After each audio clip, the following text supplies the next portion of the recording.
ഈ ഡിപ്രഷൻ എന്ന് പറഞ്ഞാൽ എന്താ? ഹാപ്പി ഹോർമോൺസ് കുറവും സ്ട്രെസ് ഹോർമോൺസ് കൂടുന്ന ഒരു അവസ്ഥയാണ് ഡിപ്രഷൻ. ഈ പ്രഗ്നൻസി കഴിഞ്ഞിട്ടുള്ള ഡിപ്രഷനെയാണ് നമ്മൾ പോസ്റ്റ്പാർട്ടം ഡിപ്രഷൻ എന്ന് പറയുന്നത്. ഈ കുട്ടി ഉറങ്ങാതെ വരുമ്പോൾ നാച്ചുറലി അമ്മയും അതിനൊപ്പം സ്ലീപ്പ് ഡിപ്രൈവ്ഡ് ആവും. ഉറക്കം കിട്ടാത്ത അമ്മ നെക്സ്റ്റ് ഡേ മോർണിംഗ് ഭയങ്കര ഇറിറ്റബിൾ ആയിരിക്കും.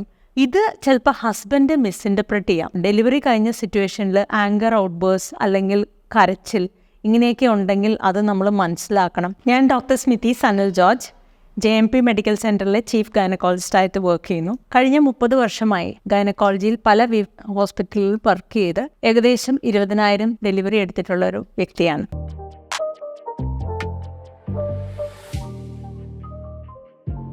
ഈ പ്രഗ്നൻസി കഴിഞ്ഞിട്ടുള്ള ഡിപ്രഷനെയാണ് നമ്മൾ പോസ്റ്റ്പാർട്ടം ഡിപ്രഷൻ എന്ന് പറയുന്നത്. ഇതിന് പല കാരണങ്ങളുണ്ട്. ഹോർമോണൽ ചേഞ്ചസ് ഉണ്ട്.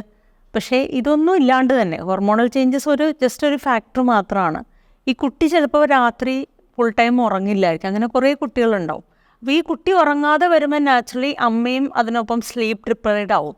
അപ്പോൾ ഈ ഉറക്കം കിട്ടാണ്ട് വരുന്ന അമ്മ പിറ്റേ ദിവസം അവർ ഭയങ്കര ഗ്രോഗി ആയിരിക്കും, ടയേർഡായിരിക്കും. ഇതൊരു ഓൺഗോയിങ് പ്രോസസ്സാണ്. ഒരു ദിവസം 2 ദിവസം അല്ല ഉറക്കം ഇല്ലാണ്ട് വരുന്നത്. ചിലപ്പോൾ 6 മാസമൊക്കെ രാത്രി കുട്ടി ഉറങ്ങാത്ത പല സിറ്റുവേഷനൊക്കെ കാണും. അപ്പോൾ ഇതുകൊണ്ടൊക്കെ തന്നെ ഉറക്കം കിട്ടാത്ത അമ്മ നെക്സ്റ്റ് ഡേ മോർണിംഗ് ഭയങ്കര ഇറിറ്റബിൾ ആയിരിക്കും. പെട്ടെന്ന് ചെറിയ ചെറിയ കാര്യങ്ങൾക്ക് പൊട്ടിത്തെറി ഉണ്ടാകുകയൊക്കെ ചെയ്യാം. ഇത് ചിലപ്പോൾ ഹസ്ബൻഡ് മിസ്ഇൻ്റർപ്രറ്റ് ചെയ്യാം. ഹസ്ബൻഡിന് തോന്നും ഒരു കുട്ടി വന്നേ പിന്നെ ഞാനല്ല ഏറ്റവും ഇമ്പോർട്ടൻ്റ്, കുട്ടിയാണ് ഇമ്പോർട്ടൻ്റ് എന്ന് തോന്നാം. ഇത് ഒത്തിരി മാരിറ്റൽ ഇഷ്യൂസ് ക്രിയേറ്റ് ചെയ്യുന്നുണ്ട്. പല സിറ്റുവേഷനിലും ഈ ഒരു ടൈമിൽ ഹസ്ബൻഡ് വേറൊരു റിലേഷൻഷിപ്പിലേക്ക് പോകുന്ന സിറ്റുവേഷൻ വരെ നമ്മൾ കാണുന്നുണ്ട്. ഇതിന് നമുക്ക് എങ്ങനെയാണ് ഔട്ട്ലിവ് ചെയ്യാൻ പറ്റുകയെന്ന് വെച്ച് കഴിഞ്ഞാൽ, ഈ കുട്ടി എന്ന് പറയുന്നത് 2 പേരുടെ ഇൻവോൾവ്മെൻ്റ് ഉണ്ടെങ്കിൽ മദറിൻ്റെ സ്ട്രെയിൻ ഒത്തിരി കുറയും. ഇപ്പോൾ രാത്രി കുട്ടി ഉറക്കുന്നില്ല എന്ന് വെച്ചാൽ പകൽ കുറച്ച് നേരമെങ്കിലും ഹസ്ബൻഡ് ഈ കുട്ടിയുടെ കുറേ കാര്യങ്ങൾ ടേക്ക് കെയർ ചെയ്താൽ മദറിൻ്റെ സ്ട്രെയിൻ അവിടെ കുറയും.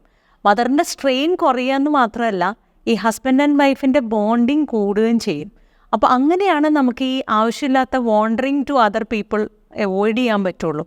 ബിക്കോസ് ഈ ബോണ്ടിങ് നല്ല സ്ട്രോങ് ആണെങ്കിൽ എന്തൊക്കെ ചാലഞ്ചസ് വന്നാലും നമുക്കത് പിടിച്ചു നിൽക്കാനും അതിനെ അതിജീവിക്കാനും പറ്റും. പക്ഷെ ബോണ്ടിങ് വീക്കാകുന്ന ഓരോ സ്റ്റെപ്പിനെയും നമ്മൾ അറ്റ് ദാറ്റ് പോയിൻറ്റ് ഹാൻഡിൽ ചെയ്ത് പോകണം. അല്ലാണ്ട് ഒത്തിരി വലിയ റിഫ്റ്റായി ഇവർ തമ്മിൽ വളരെ അകൽച്ചയിലായിക്കഴിഞ്ഞാൽ പിന്നെ കുറച്ചും കൂടി ബുദ്ധിമുട്ടായിരിക്കും. അപ്പോൾ ഓരോ സ്റ്റേജിലും ഇപ്പോൾ ഈ ഡെലിവറി കഴിഞ്ഞ സിറ്റുവേഷനിൽ ആങ്കർ ഔട്ട്ബേഴ്സ് അല്ലെങ്കിൽ കരച്ചിൽ ഇങ്ങനെയൊക്കെ ഉണ്ടെങ്കിൽ അത് നമ്മൾ മനസ്സിലാക്കണം. It is a sign that പുള്ളിക്ക് മാനേജ് ചെയ്യാൻ പറ്റുന്നില്ല, പുള്ളിയുടെ ബോഡിയിൽ ഹാപ്പി ഹോർമോൺസ് ഇല്ല. ഈ ഡിപ്രഷൻ എന്ന് പറഞ്ഞാൽ എന്താ? ഹാപ്പി ഹോർമോൺസ് കുറവും സ്ട്രെസ് ഹോർമോൺസ് കൂടുന്ന ഒരവസ്ഥയാണ് ഡിപ്രഷൻ.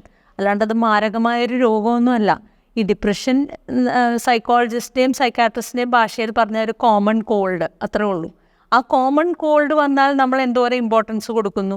കോമൺ കോൾഡ് വന്നാൽ നമ്മളത് പ്രോപ്പറായിട്ട് ട്രീറ്റ് ചെയ്തില്ലെങ്കിൽ അതും വെച്ച് എല്ലാ പണിയും ചെയ്ത് വന്നാൽ പിന്നെ ചിലപ്പോൾ അത് ന്യൂമോണിയ ആയിട്ട് മാറാം.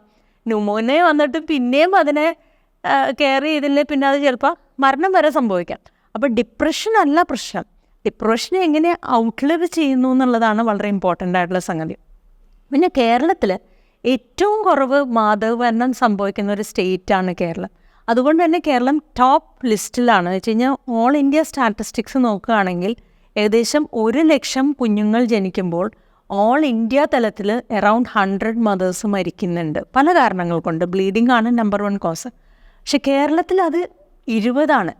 നമ്മുടെ സ്റ്റാറ്റിസ്റ്റിക്സ് US സ്റ്റാറ്റിസ്റ്റിക്സിനേക്കാളും ബെറ്റർ ആണെന്ന് തന്നെ പറയാം. ബിക്കോസ് US 1 ലക്ഷം കുട്ടികൾ ജനിക്കുമ്പോൾ ഏകദേശം 30 അമ്മമാർ മരിക്കുന്നുണ്ട്. ബിക്കോസ് അവരുടെ ഒരു മിക്സഡ് പോപ്പുലേഷൻ ആണല്ലോ. ബ്ലാക്സ് ഉണ്ട്, ഇമിഗ്രൻസ് ഉണ്ട്, പല കാരണങ്ങളുകൊണ്ട് അവിടത്തെക്കാളും ബെറ്റർ സ്റ്റാറ്റിസ്റ്റിക്സ് ആണ് കേരളത്തിൽ. പക്ഷെ ഞാൻ പറഞ്ഞ ഈ 1 ലക്ഷം കുട്ടികൾ ജനിക്കുമ്പോൾ 20 അമ്മമാർ മരിക്കുന്നു എന്ന് വെച്ചാൽ 4.5 ലക്ഷം കുട്ടികളാണ് ഒരു കൊല്ലം കേരളത്തിൽ ജനിക്കുന്നത്. ഇപ്പോൾ അറൗണ്ട് 180 മദേഴ്സ് ഇപ്പോഴും മരിക്കുന്നുണ്ട്. ഇതിൽ 20 പേര് കഴിഞ്ഞ കൊല്ലം സൂയിസൈഡായിരുന്നു. എന്ന് വെച്ച് കഴിഞ്ഞാൽ ഗർഭാവസ്ഥയിൽ സൂയിസൈഡ് ചെയ്യുന്നത്.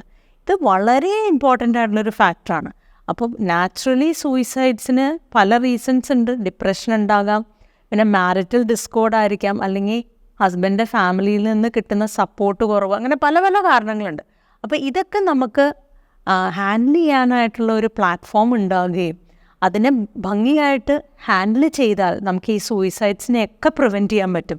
എല്ലാ സൂയിസൈഡ്സും ഒരു പരിധി വരെ നമുക്ക് പ്രിവെൻറ്റബിൾ ആണ്. പക്ഷെ അതിനുള്ള പ്ലാറ്റ്ഫോമും അതിനുള്ള മെക്കാനിസംസും അതിനുള്ള ഒരു ഇൻഫ്രാസ്ട്രക്ചറും വേണം എന്നുള്ളത് വളരെ ഇമ്പോർട്ടൻ്റ് ആണ്. അത് ഐഡൻറ്റിഫൈ ചെയ്ത് നമ്മളതിനെ ഔട്ട്ലിവ് ചെയ്യുക എന്നുള്ളതായിരിക്കണം നമ്മുടെ ലക്ഷ്യം. Thank you.